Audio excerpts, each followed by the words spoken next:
Shall we? Sure. Shall we? So, good morning to everybody, and welcome to the ARF Leadership Lab. My name is Chris Bacon. I head up our research quality, our media training, and am affectionately the dean of our lab. With me today is our associate dean for our summer session on cross-platform, Jasper Snyder. Good morning. Jasper is head of our cross-platform learning here at the ARF. And a little bit about what we're going to do this summer. Excuse me.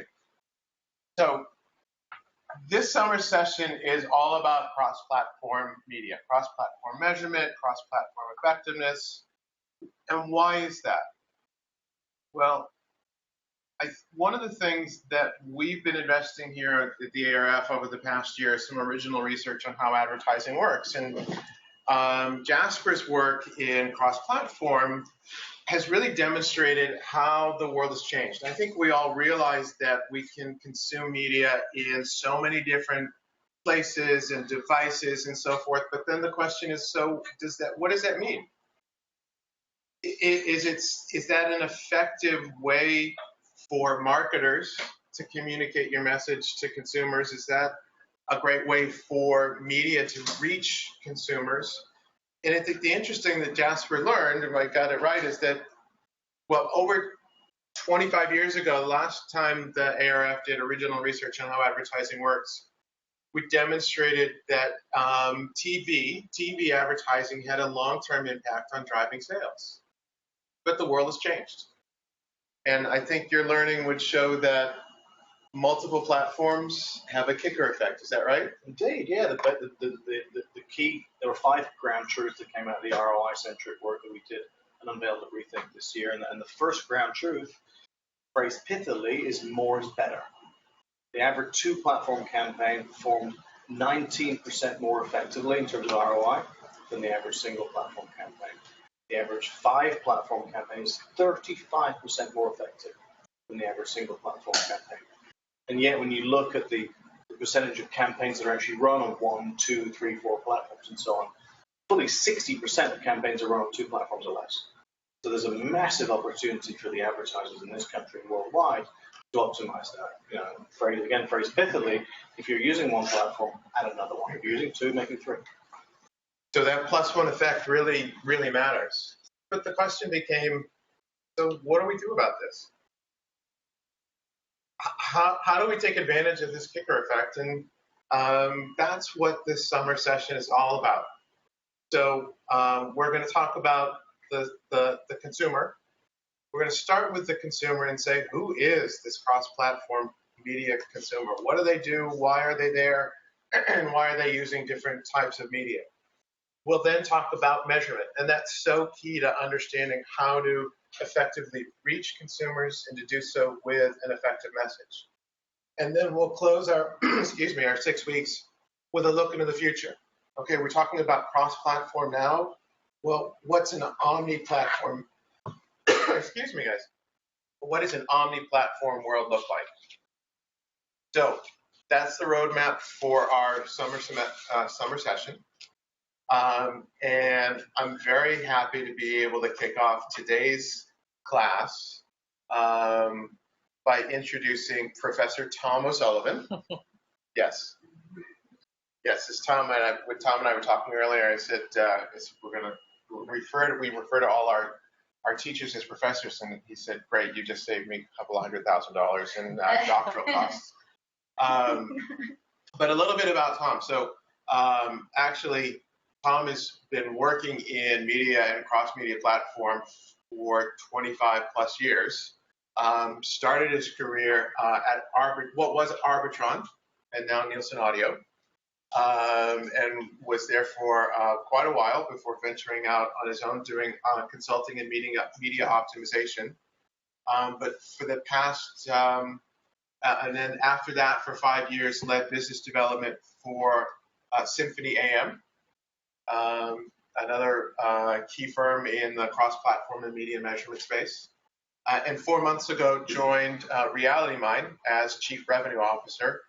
And today, Tom is going to share with us some of the insights from Reality Mind's touchpoints about who is this cross-platform consumer, because the cross-platform consumer isn't as scary as we think, right?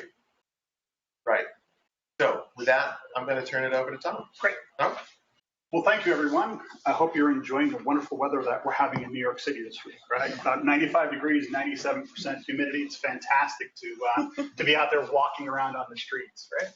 I was a little bit concerned because when we first set up this meeting, I was told it was going to be 3 hours.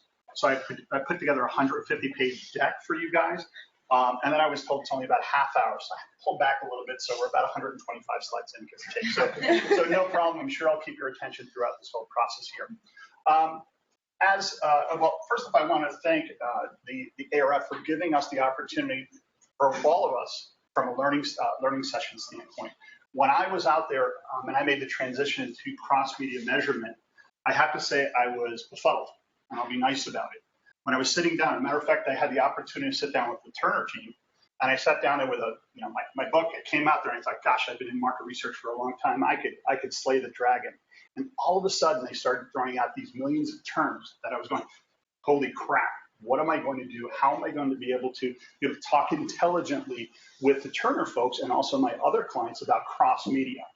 And so as we were going through that process, And before you go on, Tom, just a reminder to all those on Blue Jeans to please mute and turn off your video cam.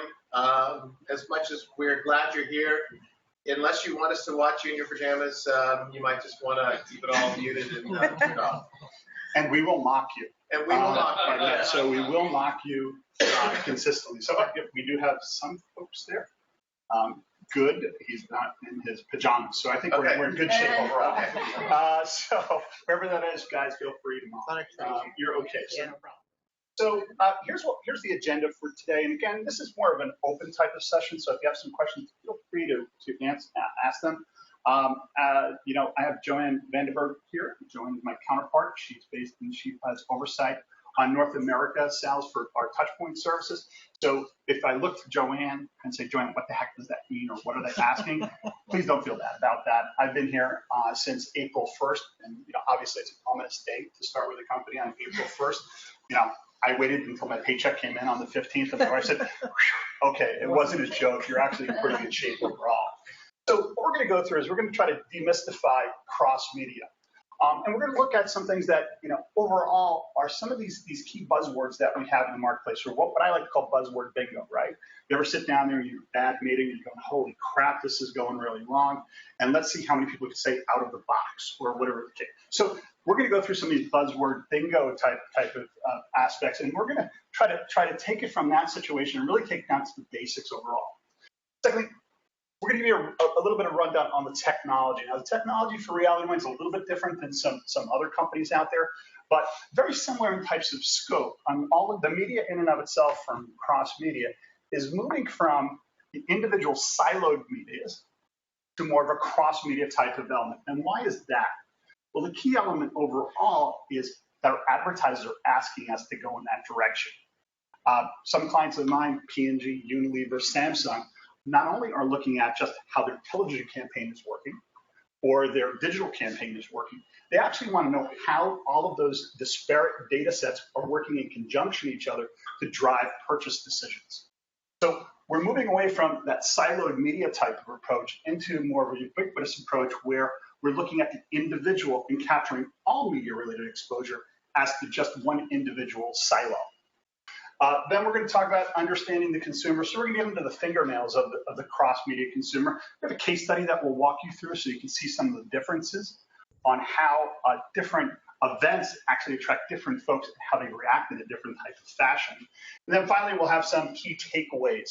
But again, feel free to ask questions along the way. So when I first started, as I mentioned, I was in buzzword bingo hell, and I was sitting down there, I said, holy crap. These guys are throwing all of these questions at me. They were saying multi-touch attribution modeling, a little bit about market mix, got geo-targeted, predictive analytics. All right, started selling some upper-end analytics. Didn't know what the hell I was doing, but I was trying to do it, right? When you sit down with Unilever and you talk about marketing mix modeling, you better know what the heck you're talking about. It's going to be a pretty embarrassing media meeting overall. So as I was going through this, I was, been in market research. So I started at the age of 12, so 27, so that puts me at 37 now, give or take. I started young overall. But as I was going through this, I started thinking about it, and this really is more of, this is an output variable. These buzzwords are more of an output variable of what we consider the foundational matrix of media research. And really, what is that, right? So our goal is really not to worry about the buzzword bingo type of words, but really what we want to try to find out about is understanding the consumer attitudes and cross-media usage so that we can make better decision-making overall. So when we think about it from that perspective, today's meeting is about cross-media measurement. But when we think about cross-media, we have two different components. I have two daughters. I have a 22-year-old and I have an 18-year-old, right? Now, if you look at their media consumption behavior, it's pretty similar, right? They all live on Snapchat, they do time shifting, they watch the same programs, blah. My daughters could not be more different in terms of what right brain, left brain. One is an engineer, so calculus, she wakes up, loves doing it. The other one is a total creative, right? So now, from that standpoint, if I was just looking at raw media-related exposure, and I was putting messaging together for my two daughters, I would be talking Swahili to the one who's the creative if I was talking technical, and vice versa. My technical one would just totally tune out and not pay attention, right? So what we really need to do is take the best of both worlds and take the cross-media related components, but also the contextual components of that individual, bring them together so that we have a true holistic view of the passive media related exposure, but also their attitudes and their perceptions associated with whether it be a brand or whether it be a media type or whether it be, you name it, across the board. And so our goal then is to try to bring these two worlds together. But why does this matter, right? So we're thinking about cross-media. As I said before, my conversations with Unilever, P&G, Samsung have all been centered around, well, geez, Tom, we want this cross-media measure. Don't worry, just put it together and come back to us next week. Simple enough, right? Sounds great. But what we've seen over the past number of years is we've seen this growth of a thing called mobile. You guys may know this thing overall, right? Mobile media. When we talk about mobile, we're talking about two elements. We're talking about smartphone and tablet penetration. So we are seeing that the actual time spent on screens is increasing, primarily driven by mobile media. Now, this is a simplistic slide if you really think about it, because we're just talking about mobile, which is now representing 29% of the overall time spent in an individual day for an individual. And we see that television on the bottom is still about 4.3 hours per day overall, right? So when we look at this, the one thing that strikes me as interesting is that television is actually either increasing or going down slightly. Part of the reason why that's happening is TV in and of itself is fragmenting as well. You guys have went on the buzzword bingo side, we had video on demand, SVOD, we had time shifting, we had OTT, and a partridge in a pear tree. I'm just going down the list of all of these different terms. The reality is if I wanted to put together all the different variables that you guys are going to be dealing with on a day in, day out basis, this would be sliced and diced into such levels that you would think you're at the butcher and asking for, let me have my hand cut very thin, right? So we're being a little bit simplistic here, but please understand that under each one of these individual components is the granular data that is driving what you guys are going to do on a day in, day out basis.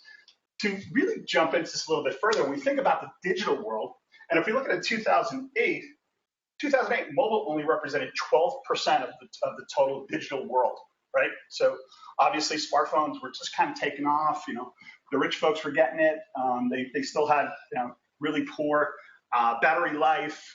We all had our flip phones. We all had the Blackberries with the green screen that lasted forever with a fantastic battery life. You can go like a week or two with them. But as time was changing, mobile became more of a platform for media distribution, not just an opportunity for utilizing the phone and calling up friends or texting. So we've seen this metamorphosis in the way in which people are consuming media. And in fact, we look at this from a standpoint of simply, do we really care about the device or do we care about the content, right? So most of the media companies, specifically on the television network side, they're looking at video neutral type of approaches. Simply, they don't care if it's linear TV. They don't care if it's on your mobile device, a smartphone. They don't really care if it's on tablet. All they care about is that you're watching, right? But what that means is there are different ways and mechanisms that we have to interact with our consumers so that we can activate those individuals to either make a purchase or watch an additional show, whatever the case may be. But as we see, this world is changing, and I guarantee it will change in iteration, and we'll be here hopefully 8 years from now. So I'll be 45 at the time, and you'll see this will fragment again because the changes that are occurring in our environment today are just so dramatic. There's so many devices coming down the pike.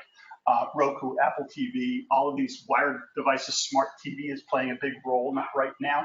So it's going to change, it's going to continue to change, and we need to make sure they're on the pulse of what's going on. So let's talk a little bit about Reality Mind. So what Reality Mind has done, instead of just looking at the world from a single source cross-media measurement standpoint, what we wanted to do is take the best of both worlds. So we wanted to take that single source cross-media measurement, which is television, mobile, social, online. We also capture passive, stated behavior, out of home, print, and all that, taking those relatable elements and then taking the contextual nature and relevance and combining those two elements, those two, I would say, complementary views of the individual, and then bringing them together. So we look at it from a single source context standpoint with the relevance and receptivity. We utilize a single source cross-media type of approach. I'm going to talk a little bit about the tech for you in a second so you can get an understanding. Please feel free to ask questions about it. I won't have the answers, but Joanne's here, so I feel really comfortable about this. So we work on it from a cross-media standpoint. We also do real-time attitudinal surveying. So instead of waiting a week or 2 weeks or 3 weeks, we can actually do in-the-moment surveying so we can trigger off of behavioral triggers. So if you're watching, say, Spot, or you're watching a television program or you're going to a particular website, within an hour to, I would say, within 5 minutes to an hour, we can pop a survey to you and get information across the board. Why is that important? When you're looking at some of the traditional advertiser effectiveness companies out there, you have almost a 24-hour window before questionnaires can actually be delivered. A lot of cases, our clients are looking at ways in which they can optimize with the consumers and see how relevant that ad unit is actually having an impact on your day-to-day. So we have the ability to pop that. We have a global footprint. And by the way, I didn't at my previous company. And when you're sitting down with P&G and Unilever, Samsung, everything was about, look, we're putting this global campaign together.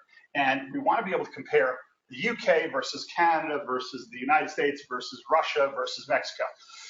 I'd look at them and I go, of all that, I have one.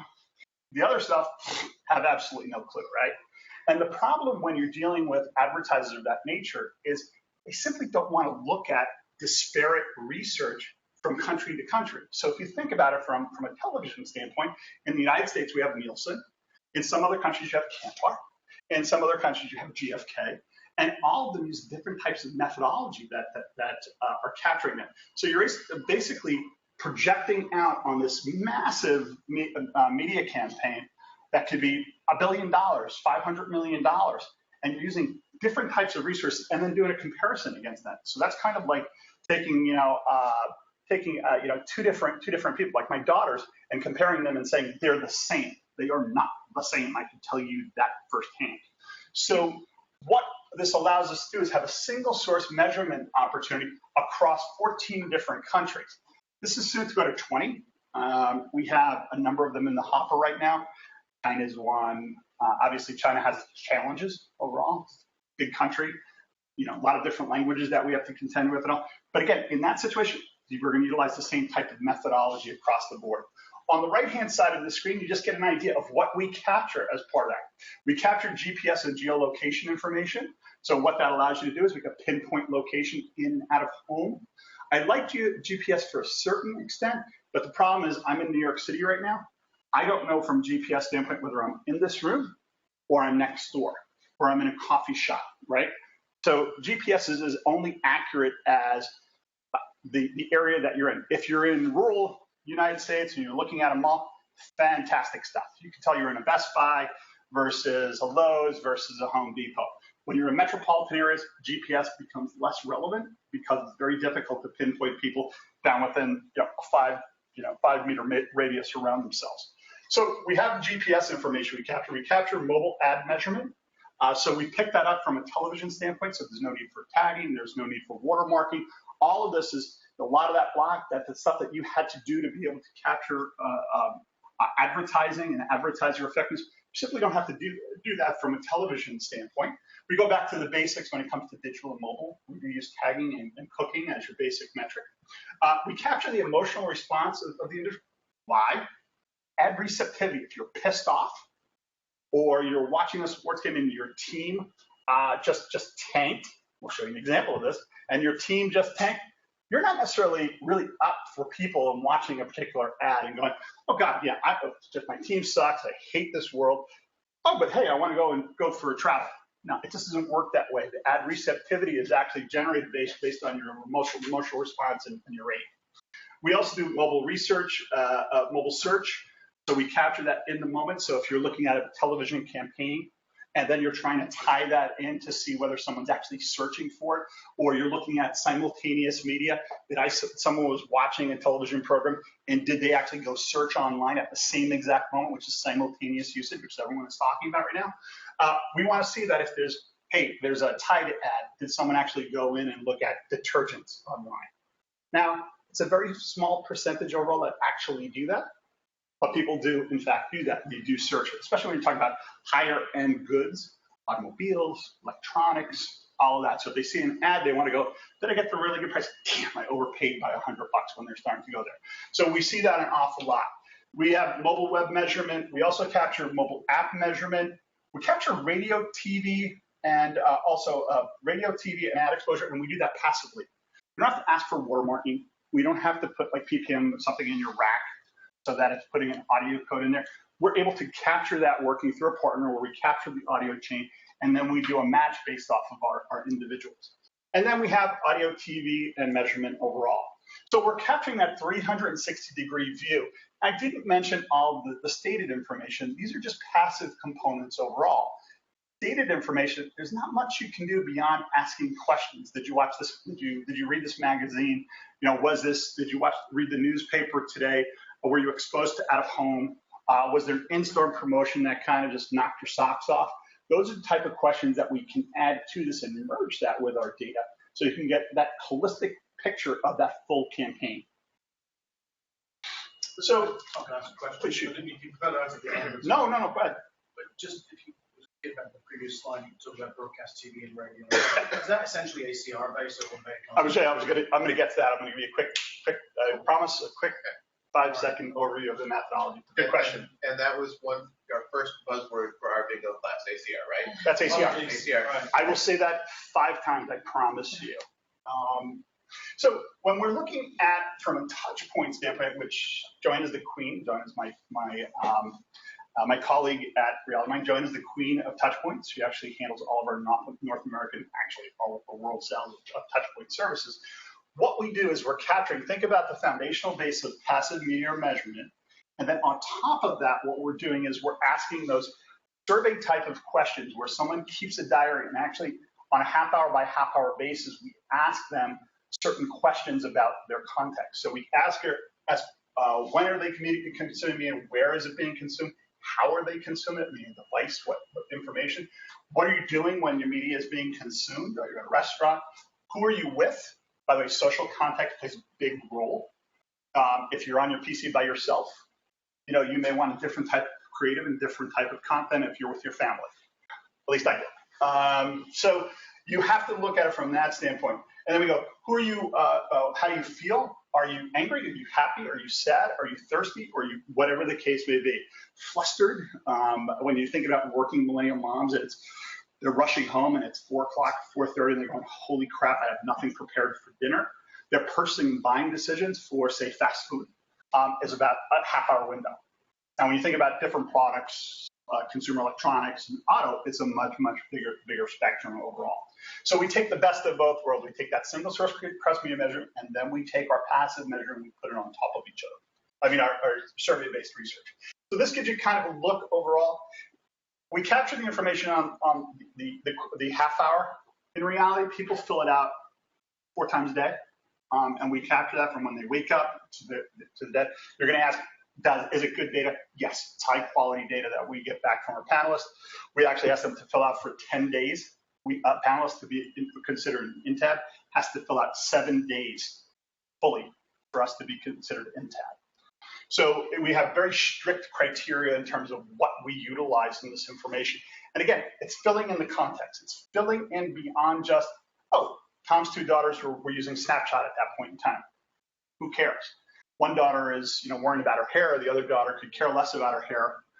She's more about, sitting down with Science America and reading about what's going on in the world. So with all of this information, on that same individual device, we're capturing the passive single source cross-media data technology that's driving that. So how does it work? Thank you. This is my segue question. So we have a triple opt-in process overall. So when we have our panelists, we actually recruit in a number of different ways. We use outside vendors. We also use online recruitment. And this is the way our panel is very well stratified. And what that simply means is it's well representative of the population. What does that allow us to do? That allows us to merge our data with other data sets with a high level of confidence that we're representing the population. And in fact, we do merge with a number of different data sets, MRI being one of those data sets. We do merge with Simmons. I'll say that because it's an MRI folks, the person in the room.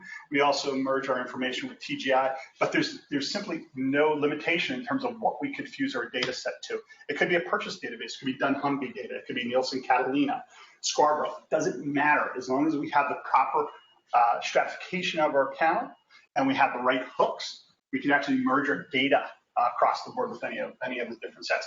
Our panel size run anywhere between 2,000 to 50,000 on a global basis. We also then merge our data with, as I said, with MRI. So as an example, in the United States, our panel size, and we're going to be double basing, is going to be over 50,000 with merged MRI data. So we're actually really excited about that. What that allows you to do, guys, get a higher level of granularity. So that when you're putting your buy together, you're not saying, I don't have enough sample to get that type of person. I can actually get to that type of person because I have a higher amount of folks that I'm dealing with overall.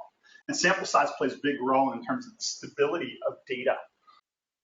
Once we actually get somebody to join the panel, one of our bets was that people were going to actually use these things. So we get that overall, right? I think penetration levels are over 80-some-odd% according to ComScore right now. So we start out with what happens is when someone opts in, they download an application onto their mobile device. So it runs on the mobile device, it runs in the background 24 hours a day, 7 days a week, captures pretty much all the relatable activity that's on your mobile.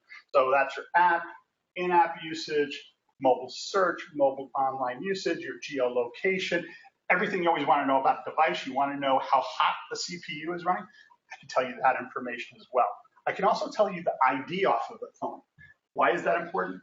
When you're matching your data to other data sets, if you have the device ID, you can match with other databases that have device ID. So we have that information. So there are a number of companies out there that do a match as opposed to an Experian match or an Axiom match. They'll do a device ID match, which is a one-to-one relationship, which is perfect type of scenario. Once you download, by the way, it works on both Android and iOS, but when you're doing that match, who are you looking to link with? I mean, what are your greatest vendors or possible vendors that you're linking with? Yeah, so the primary vendors that we work with right now are more of the qualitative components, which is MRI, Simmons, and we work with TGI in 2 countries. We work with them in the UK, and then we also work with them in Canada. TGI is a globally based company, and we are in conversations with them about expanding our footprint with them, but they're early stage conversations, so I don't want to mislead any of those. But really, it's based upon client need. When the clients tell us, hey, they want to go down a path, there's also the opportunity to tie into a CRM system, as an example. So if you have a client that has a CRM system, we can actually merge our data into their CRM system and look for a one-to-one match in that situation, or utilize a fusion-based approach. Do you think that it's possible, would it be feasible, would be of value? I know there's privacy that there's an issue with this, but would you ever see linking with Amex or Visa or Amazon maybe with actual purchasing? You know, that's a really good question. There's a whole slew of PII questions that kind of leads to. We capture actually HTTP and HTTPS, which is secured site information. So we do in fact capture credit card information. We do in fact capture that information. We don't keep it on all the time. We turn it on for the need because we don't want to be the person that's handling someone's credit card information, right? So being able to tie into that, I would actually take the Visa database as an example. I would take our database, I would send it to a third party that will do blind matching so that we don't know their data, they don't know our data. And then with Visa, they would want our data to be residing on their system, not our data, which is fine. We have no issue whatsoever when it comes to that. But there really are no limitations in terms of how you're actually bringing the data sets together, as long as they're robust, right? You can't just do it based on 10 people, because you're just going to have 10 very wobbly folks that may not be representative in the marketplace. But a very good question overall. So for Android and iOS, we're actually capturing that. We also, at the same exact time you're downloading that for just the passive information on your phone, we utilize something called ACR, which is the same thing. How many of you use Shazam? Okay, great. I think that's fantastic. It makes life easier. So think about ACR, automatic content recognition software, as similar to Shazam, but always on. Instead of me saying, hey, what is that song? What is the title? Blah, blah, blah. ACR works in the background. So it's listening 24 hours a day, 7 days a week, and it's listening for audio signatures. We work with a partner, and our partner takes 400 networks worth of information live, and it streams it into a big audio database, right? So it's taking that television information, streams it into a big live audio database. ACR on our phone and on our tablet, what it does, it opens up the microphone and captures a sound snippet. Once it captures that sound snippet, it takes that audio library and does a direct match. And we're doing it on a second-by-second basis in terms of our matching. The same holds true with ad units as well. So when you're thinking about an ad pod, in most cases it would be, hey, I watched this content, blank. Oh, I went and watched this content again, and then we had to do an opportunity to see. In fact, the vendor that we're working with right now gives us that ad unit as well, so we could do a direct match to the ad unit and the content that it's exposed to. Okay? The neat part about ACR, it's not limited to just television.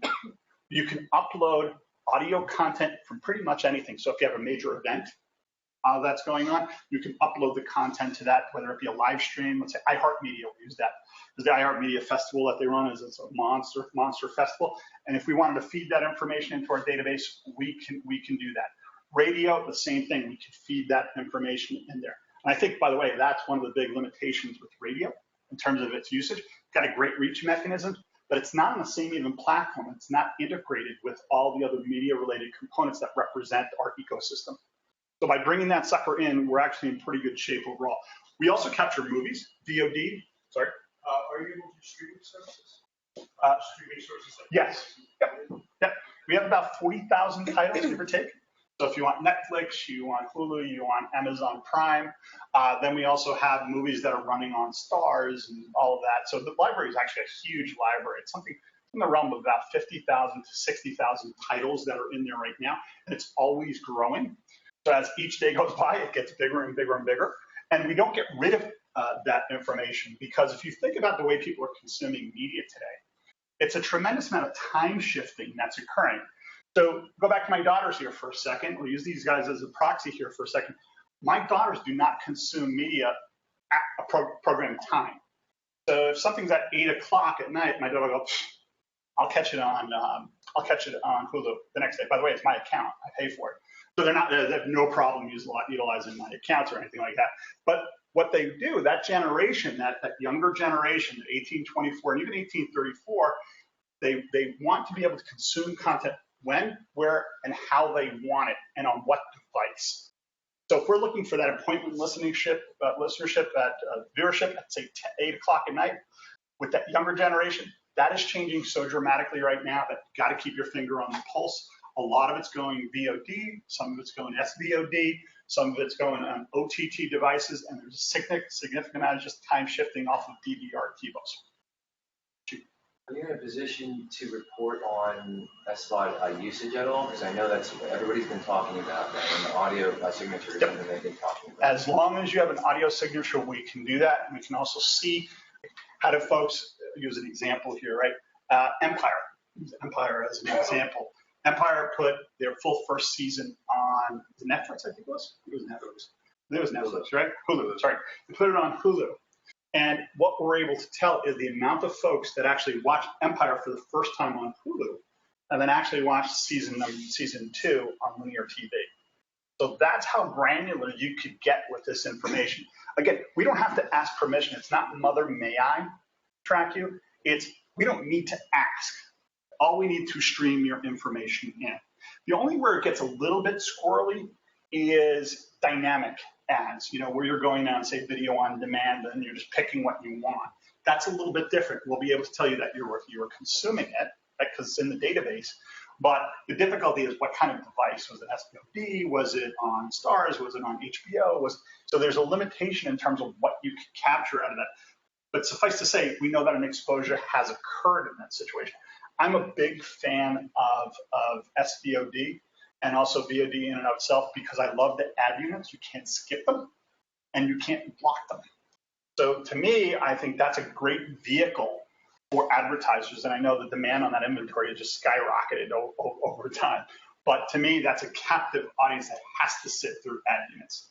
So we capture that information. We have the same thing running on PCs. And then we also have it on Macs. So it works on Android and iOS operating systems. We also work on, those of you who ask, BlackBerries. It's a very small percentage of our panel, but we still got them, and they're still around kicking. So we capture that information. So we're capturing that all out. We're capturing that information passively about you. Got an email from my colleague at work. She asked if you could repeat the question. They can't hear me. Oh, I'm sorry. I apologize. Should we maybe move on to some mics, or do you have any? Hang on a second. We'll just remember to Okay, yeah. repeat questions, and what I'm going to do is I'm going to go get some mics and we'll pass it. Okay, great. Thank you. So what we do is once we capture that passive-based information, you got to talk up. You didn't have enough coffee this morning, I get it.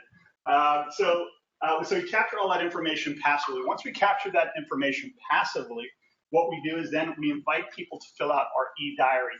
Our e-diary, as I said before, you have to fill out, or we ask you to fill out 10 days worth of information.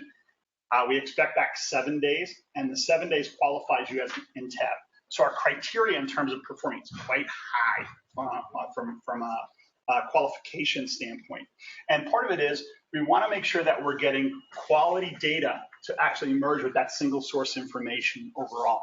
So we capture that information, and we're getting the who, what, when, who, what, when, where, and how of the individual panelists. And we'll talk about the data that comes out of that. So when we look at that, and then we also have surveys that we send at the end of the day if we want granular information, or we have some customized questions that clients want. Maybe there's an event, or ESPN is running something special for college, the March Madness or whatever the case may be. We have the ability to put customized questions there, and we can do it on the fly. So once we capture that information, we put it into basically a data hub. Right? So we have this big, if you think about it, it's a big data repository of both qualitative and quant data merged together. We have a few different ways to get to it. One is we have our own tool, Metis. We also run our data through a lot of the proprietary, a lot of the services that are in the marketplace today. So our data runs through Telemar, it runs through IMS, it runs through, correct me if I'm wrong, whenever. No. Jump in anytime you feel free. Stop there. All right, good. We'll stop there at this point. We do run through the MRI Reporter as well. So if you're an MRI subscriber, I believe Simmons has a complement, but they're not. I don't know if Simmons is in the room. So MRI Reporter we run through. So we try to run through all the common systems. Why? If you had another icon on your desktop, your head will explode. So what we want this to be is we want this tied into the very fabric of how you do your job on a day in, day out basis. We don't want you to have to go to another desktop and then say, oh, what's this number? And then let me look it up, pull it over here. Oh, these numbers don't make sense, right? We also feed our data raw into a number of databases. Our biggest client is, you may know this one, SMG or Publicis One, depending upon whether they made the change to protect the innocent. They actually feed our data raw into their systems, and they have their own proprietary system. So their media buying and planning system is actually fueled by our reality mine data. So we have no qualms associated with it. We also, in certain instances, we will license our technology to third parties. The example, CRMs. You know, when you're dealing with a CRM company, let's use Merkle or Geico or whatever the case may be, they don't necessarily want you to actually go in there and recruit people out of Geico into your own panel. They want proprietary. They want to make sure they own those folks. We can actually license our technologies to these individuals, and we provide it via dashboards. So we're in 14 markets, and let's just jump kind of into the individual data. So when we're looking at this in a total standpoint, we want to look at the difference between male, female. So kind of we're looking at more of a profile of the individuals. So we'll see that females tend to multitask or multi-screen or simultaneous usage at considerably higher rates than males, right? And some of that has to do with sports. So the tendency for men to watch sports is very, very little time shifting that's occurring in sports that you see. Most people watch it live. If you're watching the football game, you already know the score at the end of the game. You're not going to go back and go, hey, let me just look at the game or something like that, because the game is already over and it's done, right? So men in and of themselves were a bit lower. One of the interesting thing that we found when we were putting this together is that women, as soon as prime time starts at 8 o'clock, they're already starting the multitasking aspect. So they're online, they're on their mobile device, they're doing social media, they're searching, they're buying, all of that good stuff. Men, we're a little bit slower on the uptake. So we started about 9:30. So we watch our first program and then we go, I'm kind of bored. Let me just kind of go in there and then maybe I'll do my email. Maybe I'll search something online. Maybe I'll look about my sports team or whatever the case may be. So we do see definitive differences between males and females. What does that mean for you? Well, when you're putting your media plan together, we have to take this into account, knowing that females are going to be in a simultaneous media mode. So when we're putting our plans together, we have to look at what devices they're using at the same exact time based on the television exposure, so that we can actually increase the frequency. Or, as I like to say, Vegas was built on 2% odds to the house, right? The double zeros that on the roulette wheel. What we're trying to do is just increase the odds, right? So by having both television and then also the mobile device at the same exact time, or a tablet, we're able to look at two different vehicles and then hopefully try to arrange the messaging around there so that they coincide. This does not only hold true for male and female, we do see definitive differences with millennials. And obviously, they're more technology oriented. So when you think about millennials, they have no qualms. I want my content, I want it now, I want it where, I want it how, right? Think about it. So millennials are heavy second screen users, meaning they watch TV and they're also watching, they're actually on their mobile device, they're on their tablet, or it could even be their laptop. So you'll see there's a definitive difference. And that could just be generational and comfort with technology and all of that playing a significant role. But you'll see as you get later in the day or throughout the whole day, millennials spend a considerably greater time with. How are you defining millennial, Gen X, baby boomer? I say this because there are multiple definitions. Yes. Asking, at what age point are you cutting off saying a millennial is now, it's a 77, 78, 81? Yeah, it varies by person that you're talking to. I've looked at I'm kind of on the cusp of the baby boomers. I fall in Gen X baby boomer area. My wife wants me to throw me into the baby boomer area. She wants to get me a little bit older. So baby boomers are I think 52 and above, I think at this point in time. Gen X falls right in between millennials, which are about 18 to 34, as defined by my clients, to be honest with you. It goes younger in some instances. It's like 14-ish.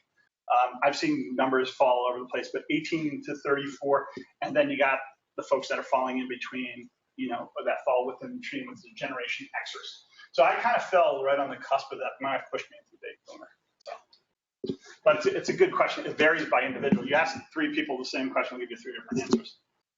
So from a definition standpoint, it makes it a little bit tough. On your last slide, just what was along the y-axis? This percentage of time, is that that's minutes? Percentage. Percentage. Yep. That's percentage of the folks that are watching television and then also utilizing a secondary device at that moment.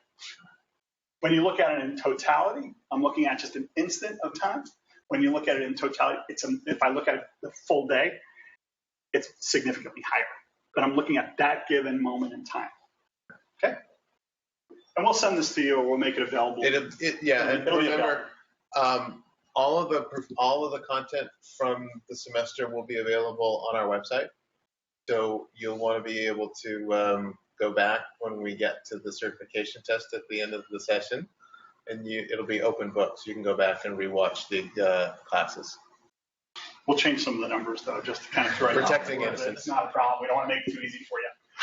When we're looking at, though, again, how people are consuming and what's the penetration levels. So we see radio and smartphone for 1834.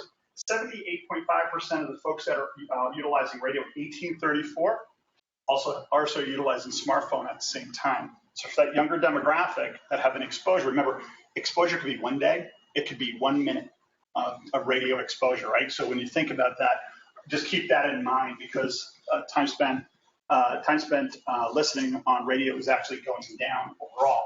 But you'll see the age of the individuals. As you age, your tendency to utilize technology at the same exact time somewhat wanes. But the key element right here is smartphone tends to be a real driving force, or as a hub across the board, as a mechanism to help drive penetration by all demographics. And when you look at TV plus smartphone as an example, it's 58.9% 1834. It's 47.6% for 45 to 64-year-olds. So not a huge dramatic difference, because most folks have a TV set and most people have a smartphone. Even the older generation is having that. But when you're looking at combinations of different media elements, you have to look at this overall to make sure that you're looking at complementary media that's either going to increase your reach, maybe perhaps with radio, or one that's going to have a higher level of duplication, which is going to increase your frequency. And that's chart to the Excuse me? You could send that chart to the whatever organization produces PSAs for texting and driving as well, right? Yeah. One of the interesting aspects here is radio console and gaming console, still a small percentage overall. Even though Microsoft wants their Xbox to be their central hub, it still represents a small percentage overall in terms of media consumption. It's still a gaming tool, whether they like it or not. Sorry. Keep asking questions, but I mean, this ties into this and to your first couple slides. Do you have a thought on, because the consumption of video is growing over time, right? There is an overlap, which we saw on your last slide or two. You know, there's going to be effectiveness on ads that's going to be different there, which we could talk about at another time. But do you have an idea, or do you have a thought on the threshold of time?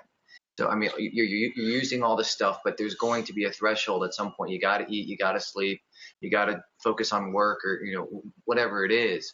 What's your thought on the threshold there? Boy, that varies by demographic, varies by devices and the number of devices that you have. The more devices that you have, the more time spent you have with media. I didn't mention it in our example in terms of our methodology. We have a router-based methodology, which captures all device consumption in your home. And we have it actually wired down to, so Joanne's cell phone, I know specifically in her house, it's Joanne's smartphone. And we have it in our router technology where we capture it. And an average household has 12 different devices in the house, on average 12. And we're capturing all of that stream, which is Roku, which is Apple TV, smartphone, smart TV, all of that information. So the more devices you have tends to be the higher the time spent. Is there a cutoff point? We could look at it and we could give you the answers to that, and we could pull that. You know, look at 1 device versus 2 device homes versus 3 device homes and try to pull that. Will it fall? I think demographics play a big role in that as well. Right. I mean, but even with that amount of devices, right, there's going to be a change in the effectiveness of an ad on any given device, right? I mean, is that something that you're looking at as well? Yeah, so that's a really good point.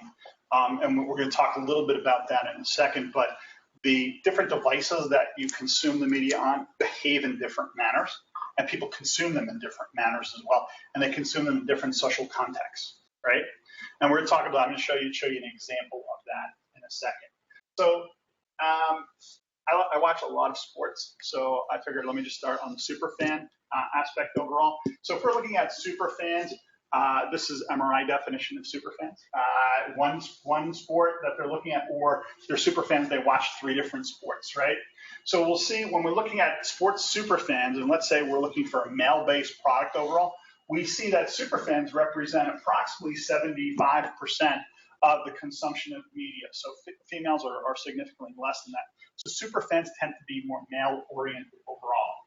They have a higher percentage of work. This is a little bit misleading in terms of household income. It's just that this scale is so significantly higher on the second scale. They're actually upper income as well. It's just it's kind of squished together because of the scaling aspect of this. So when you're thinking about superfans tend to be male. They have a higher propensity to work, and they also have higher income levels overall. So you're looking at a very, very well-targeted group of folks that you can go in. What you need to do is you just need to find out where the heck they are. So how do you do that? This is called a day in the life. So we're looking at a day in the life of a superfan. Now, we didn't go really granular because if I did, this would be multiple pages. So we just kind of took top line, higher index type of approaches. So when we look at this flow, we see that the person wakes up at 5:40 in the morning. They listen to radio. We can tell you which radio station. We don't want to get into that. Then they start reading news on their PC. They have breakfast. They catch up on ESPN on their video device. Think about all the different devices just for they've had radio, they've had PC, and they've had mobile, right?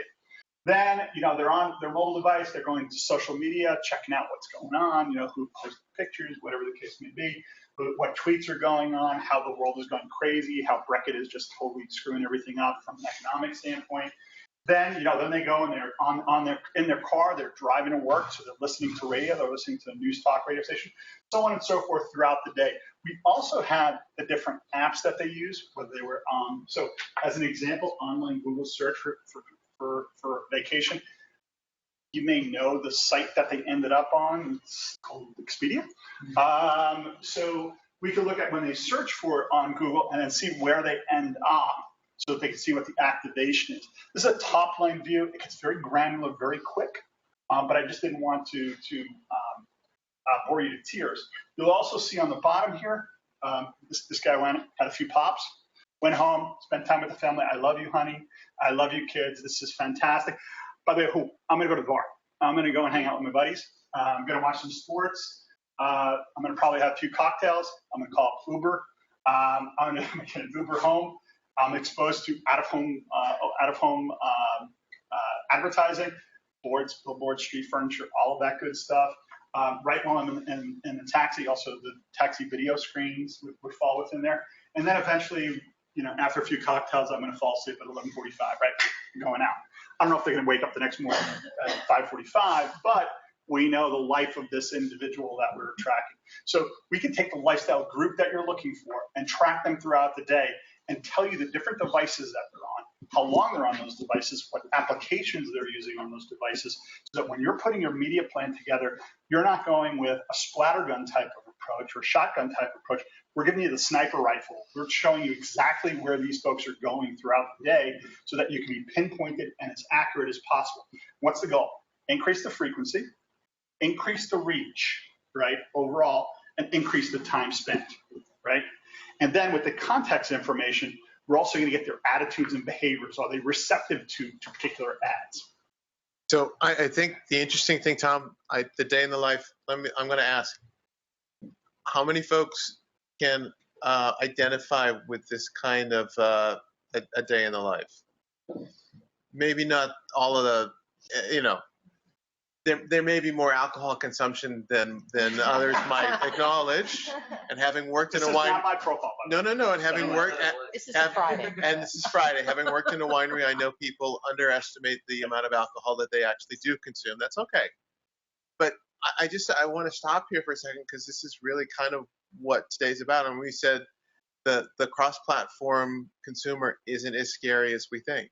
I mean, how many different media types is this sport fan using during a day?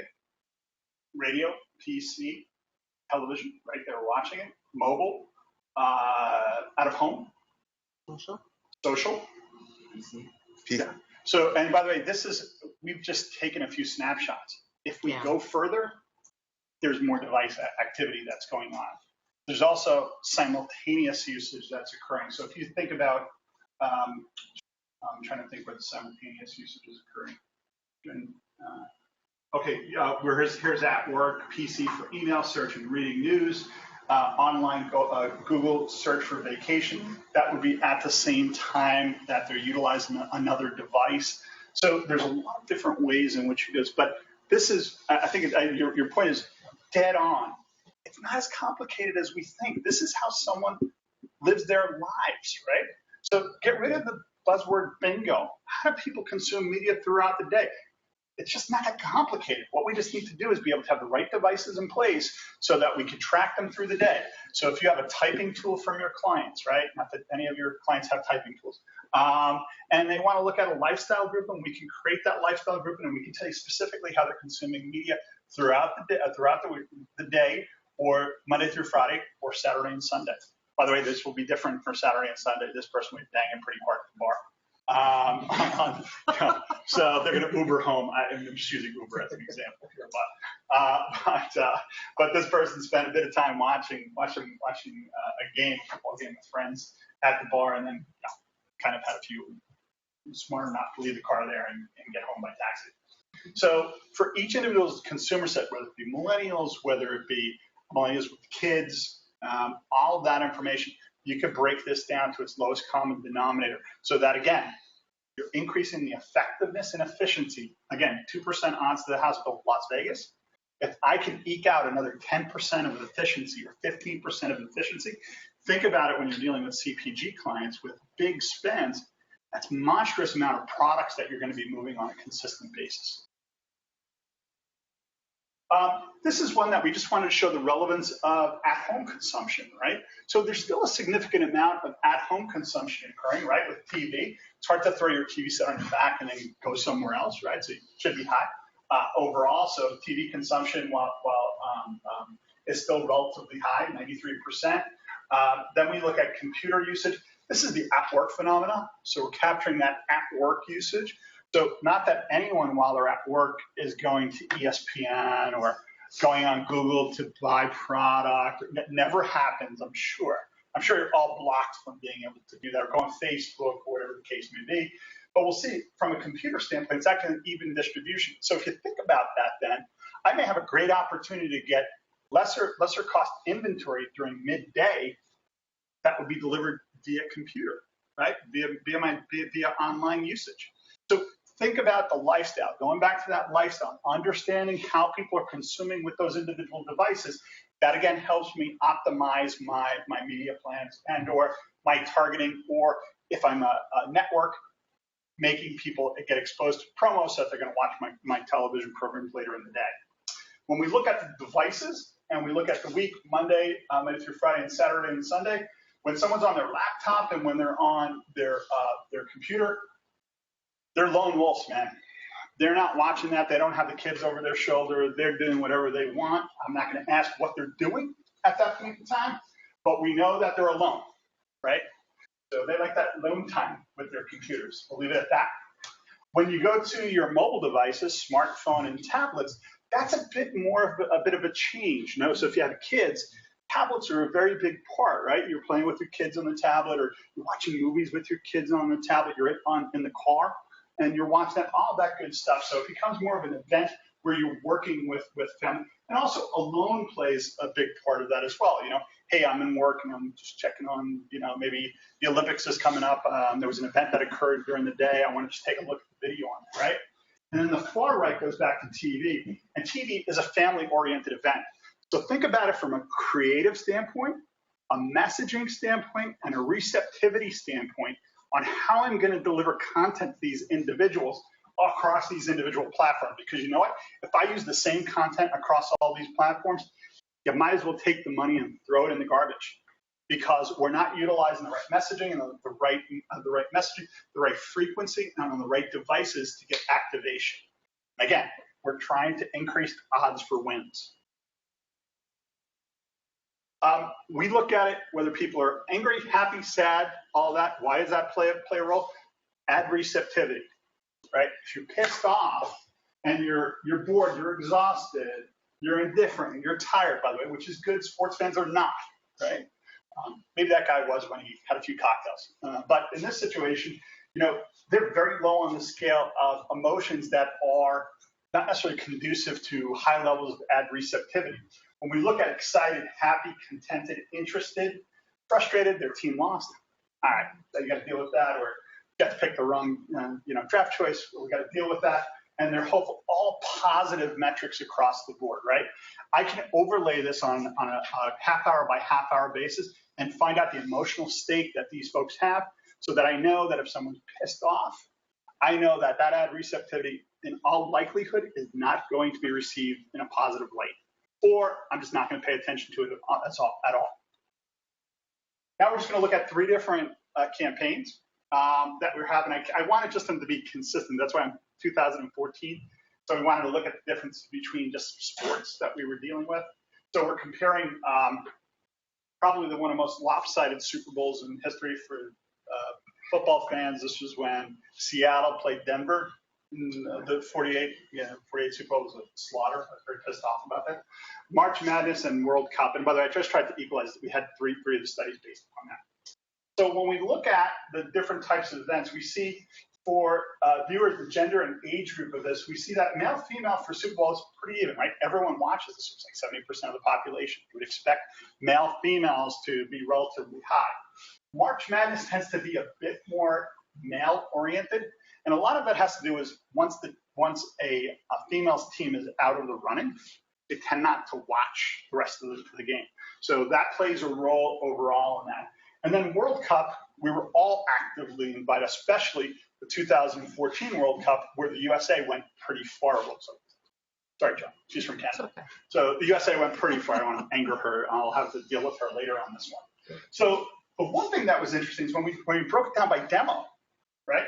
When we looked at demo for the Super Bowl, we found millennials represented 22.7%, older folk 35-64, 77.3% of them were watching. So there's almost like an inverse relationship between older folks and younger folks. Interesting when you start breaking it down. March Madness, you saw slight differences in terms of older, because they would actually watch beyond their team, right? Your college is out. I went to NYU. We don't have a basketball team, but I still watch it, right? We did years ago, but there was a little bit of betting scandal in the 50s. That kind of yeah. So we don't want to talk about that. That was a whole other time. And by the way, I was not alive during that, I could say that. And then World Cup is a perfect balance, right, between millennials and older folks. And by the way, when you think about that World Cup, we were all actively involved, especially if you're from the United States, because we went actually pretty darn far. Could the split on that have anything to do with the size of the age groups? Like for the Super Bowl, if it's even a distribution on 116 million people that watched it, I don't know what size the millennials are of the population. That's a good question. Something to look at for normalizing. So that's a good point. We could look at normalizing that data. But that's totally valid on that. Didn't think about that. Thank you for bringing that up. So summarizing this, we look at Super Bowl, March Madness, and World Cup, and we're looking at indices. So please understand that. So we didn't want everyone to look homogeneous and they were with their family and everyone's loving and blah, blah, blah, blah, blah, right? So from a Super Bowl 48 standpoint, there were family, the folks that were watching were family and friends, and primarily at home. You were going over to a buddy's house or something like that, but a lot of the consumption was at home. March Madness, you with your partner and or others, which is your family and friends, you're at home as well. World Cup was an event, right? You wanted to go to your favorite bar, whether you're Irish, you wanted to go to the pub down the street. If you're English, you wanted to go to the English pub. You don't go to the Irish and English pub. You try to keep those things separately. As an O'Sullivan, you learn that the hard way. But what you're doing in this situation with their partners and at restaurant and bars. So understanding where people are consuming media plays a role as well, because when you're in a bar, what happens? And drinking is not the answer. Okay, drinking is not the imperative answer.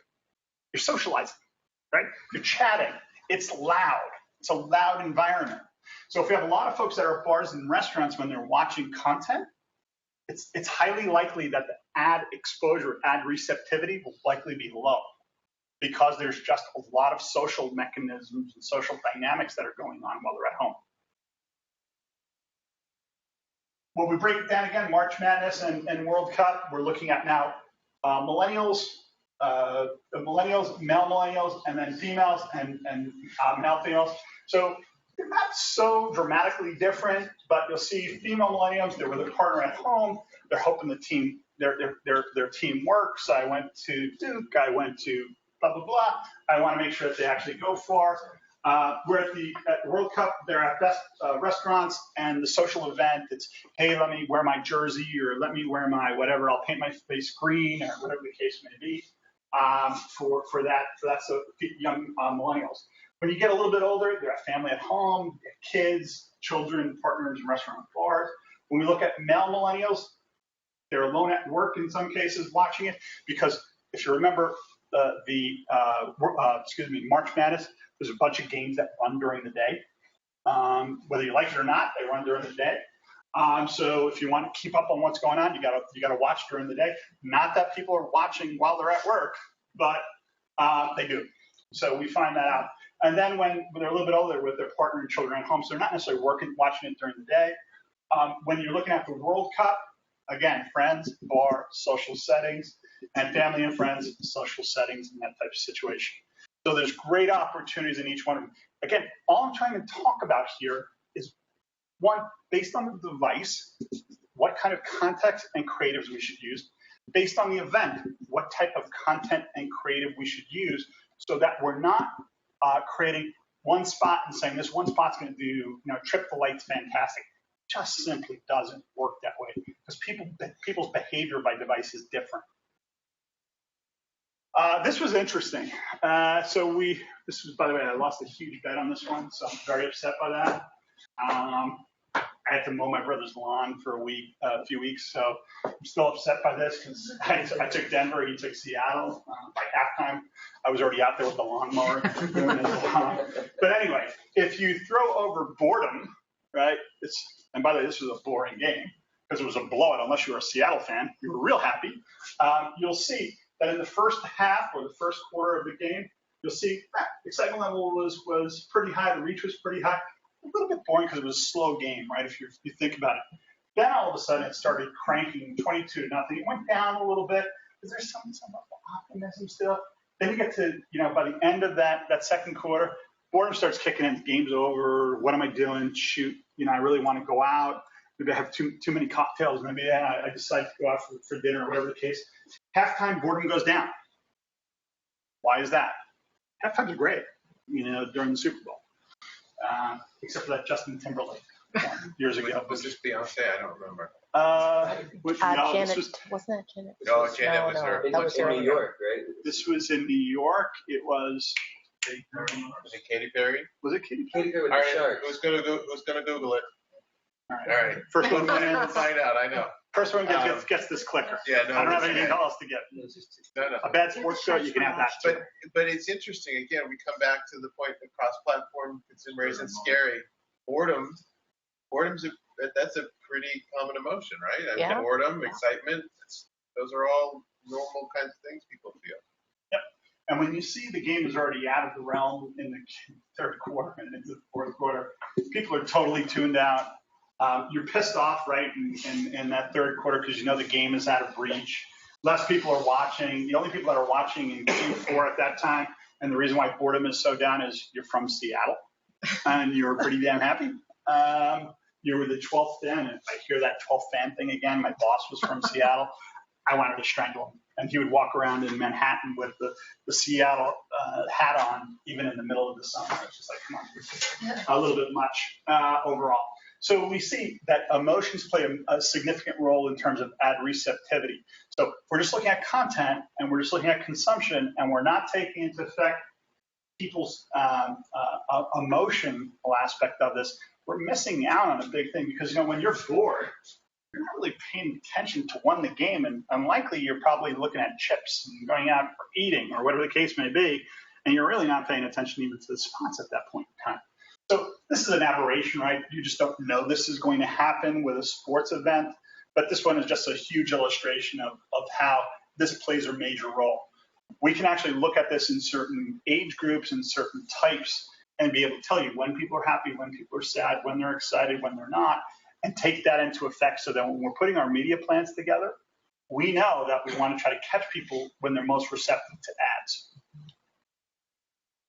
Sorry about the eyesore on this one, but what we want to do is look at this March Madness, and we wanted to look throughout the day, and this is percentage of happiness, right? And no, they're not taking drugs on this to make them happy or whatever the case may be. But as we look at happiness throughout the day for millennials and both females and male millennials, or males and females millennials, you'll see their happiness starts increasing. On the male side, it's a little bit higher. They're probably watching the game during the day, not at work, of course, probably during lunch, we'll say that. But then they have boredom before the game starts. Then they start while listening on radio. Then they're picking up Facebook. They're utilizing the Facebook app at the same time. And then they're looking at in-store shopping, thinking about, okay, well, maybe I want to get my team t-shirt. I want to get my hat or whatever the case may be. And then, boom, TV consumption for peaks later in the evening. Why? Because the best games are always at night, not at daytime. We know that. When you're looking at the Gen Xers, we see there's a slightly different pattern overall. We see sports app usage is peaking right there in the evening. They're pretty darn happy throughout the day. Maybe it's the Gen X's are retiring or something like that, or have a little bit more free time on their hands. But we see that they're using Amazon app, which is high for Generation Xers. We also see that they're happy through most of the day. They're using news apps. Interesting, Generation X males were playing games via their tablets, not Pokemon Go, because it didn't exist at that time. And I wish I bought that stock because it went up, I was 50% and $8 billion for a game, which is pretty interesting. But they're utilizing games and mechanisms. And one thing I just want to say about games, having done ad effectiveness studies, if someone's actively involved in a game, Candy Crush, Pokemon Go, and that's your simultaneous usage, you're screwed when an ad occurs, okay? Because what happens when you're watching a program and you go right to your smartphone to play your game? It's not drinking. Drinking is not the answer again. What it is you're paying attention to your score. You're not paying attention to what's on the screen. So your apps at that point in time play a significant role also in terms of the ad receptivity. So when we look at the day in the life information, we can tell you the good apps, the bad apps, and the impact that it has on ad receptivity as well. So if you're playing games, you're doing Pokemon Go, right now it's not necessarily a great time because especially on the evenings, if you're watching TV and you're spending a ton of bread on, well, not summertime, it's a little bit less, you'll see during the nights, a lot of folks will actually tune out and actually play games. And what's the impact of all this? So being able to pinpoint and target in all that. For the World Cup, thought about restaurant and bar purchasing. This is another aspect that we have. We didn't overlay it, but that's a question that we ask in there. You know, what is your purchase intent, your consideration? So we can find out before someone makes a fast food purchase, when are they considering it, which is always about a half hour before then. So we have that information. So the end result with the World Cup was 50% of World Cup viewers made a purchase in a restaurant or bar. Why? Because they were there. Makes sense, right? Logical. Good research makes sense. Bad research does not make sense, right? I've known that for the years that I've been there. In terms of March Madness, they were thought about making a fast food purchase. Think about the demos, makes sense, right? Fast food. And then 95% of them actually followed through on a fast food purchase. So they're bringing that information out. Some key takeaways that we want. One is media usage is great, knowing when people are consuming, what devices that they're on, but you need the contextual information to get the attitudes, behaviors, and the emotions that are going to help drive acceptance, receptivity, and increase the odds of effectiveness overall. Can't get away from mobile media, right? I know it's tough. I know the inventory is hard. I know you get ad blockers that are coming down the pike, all this stuff. I'll tell you, mobile is just starting to dominate. We're seeing PC usage starting to go down as devices we're seeing phablets start replacing some tablets, which is interesting. So we see a whole dynamic that's changing right now. Females and millennials are the heaviest simultaneous media users. One thing that we want on this thing is we want to know what type of applications they're using. so that they're complementary to as opposed to a detriment of, right? So if, again, they're playing Candy Crush, they're going Pokemon Go, ain't a place we want to be. Different devices, different marketing strategy. If you think you could take one marketing strategy and go forth and put one message out there, it's going to fall dead on the vine. It just doesn't work that way. You have to have a different type of strategy by different types of device and different types of platforms to really resonate with the individual. Path to purchase information to me is vital in the media buying and planning process.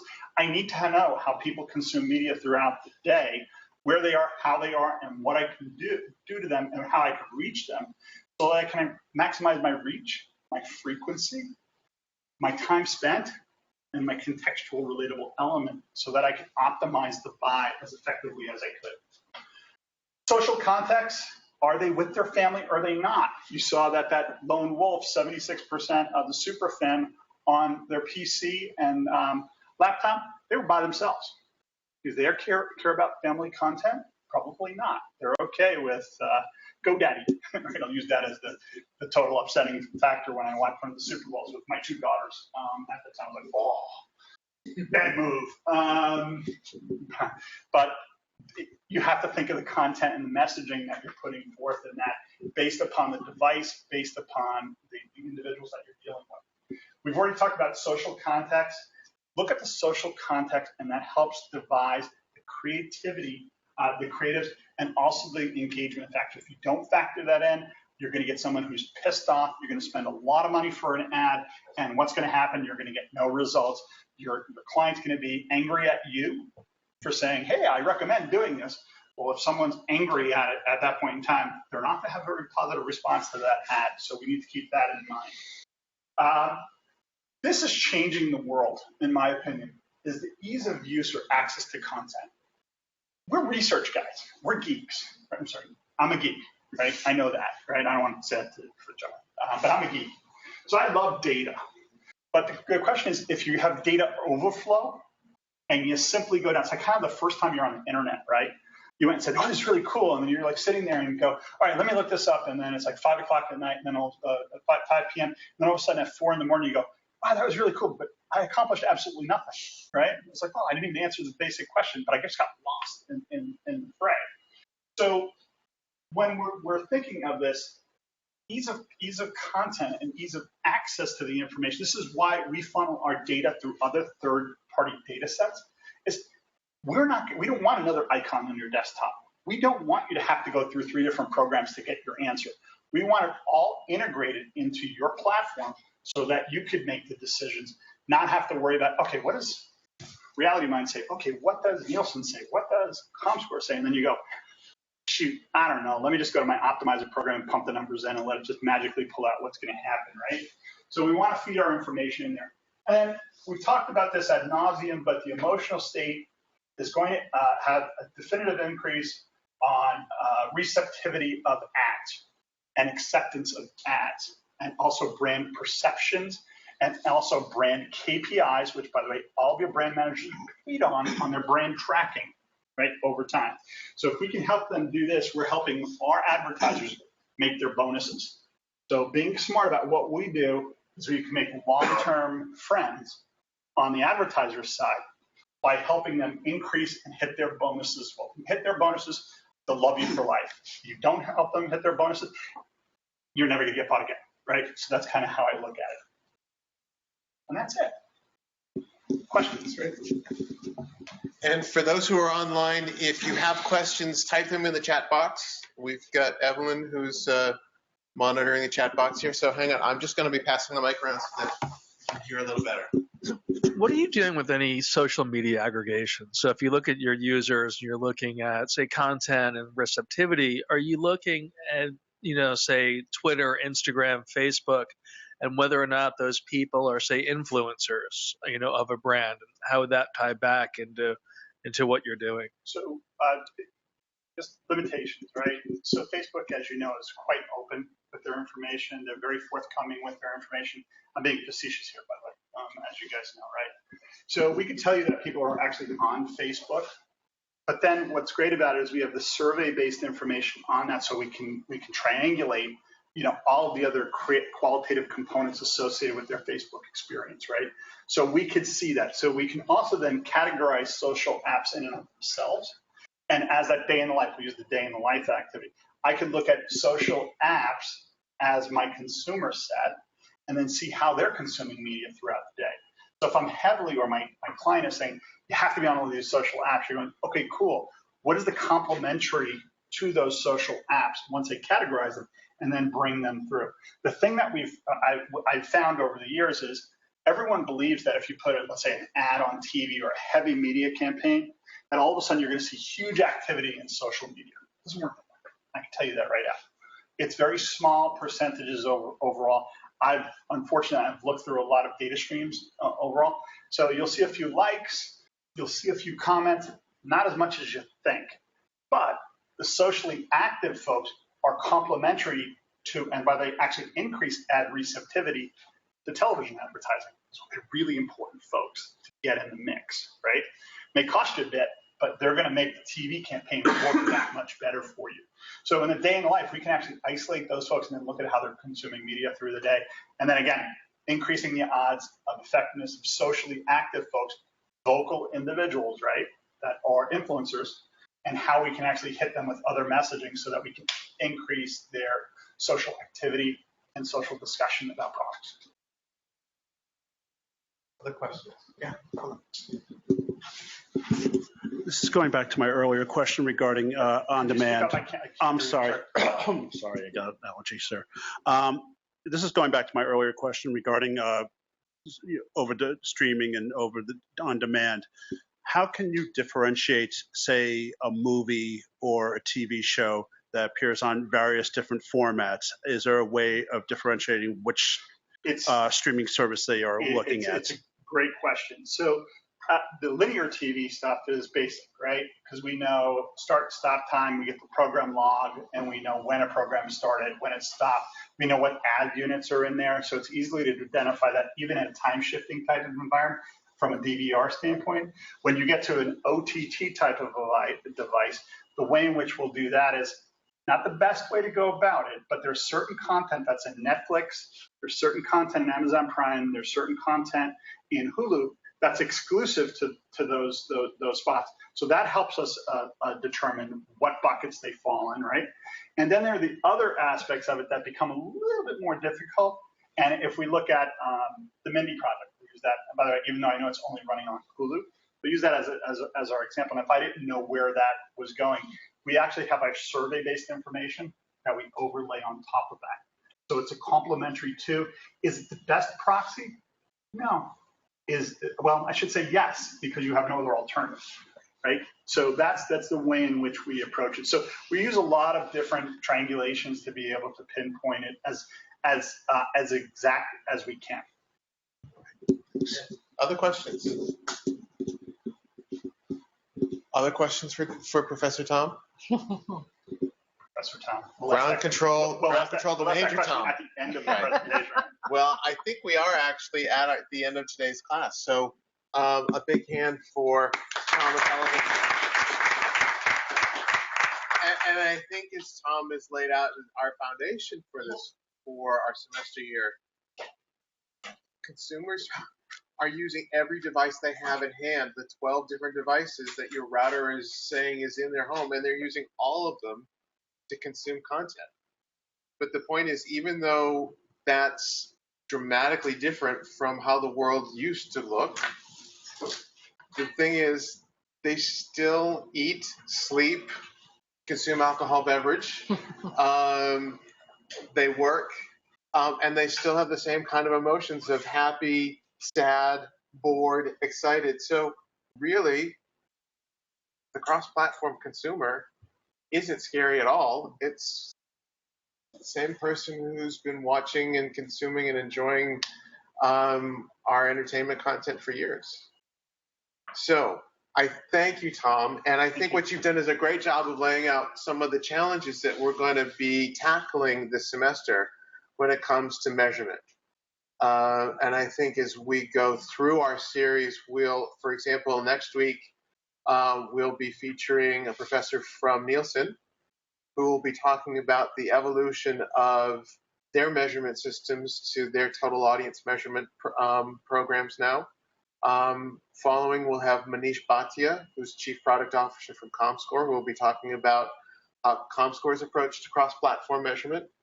I think you'll be very excited. We've got a special panel discussion on August the 4th. We've talked a lot about TV. Well, in some respects, what's old is new again. And so on August the 4th, we're going to be featuring a panel discussion with David Poltrak, who's Chief Research Officer of CBS, Radha Subramaniam, who's President of Insights at iHeartMedia, and Britta Cleveland, who's Head of Insights for Meredith Publishing, who'll be talking about the transformation of TV, radio, and print. So I think you'll all be really excited about that. We'll have folks who will come from Oracle Data Cloud, talk about ad tech.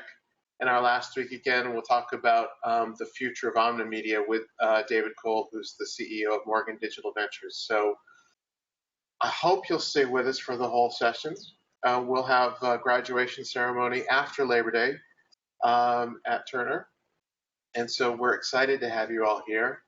We thank Tom and Joanne for being here today. And if no other questions, then yes, we have one. Do you want to mention on July 18th, which is Monday at 5 o'clock, we have an event here we have Twitter talking about how you can get mobile video past the first 5 seconds of viewership. And we have Yahoo talking about native advertising and blind context counts. And then on Tuesday next week, the 19th, we have a webcast at lunchtime. So go to the ARF.org and check out the upcoming events. Great. Thank you. Thank you. So, and with that, the lab is closed. Thank you all. Yeah. Thank you. Yes, Professor. I'm gonna have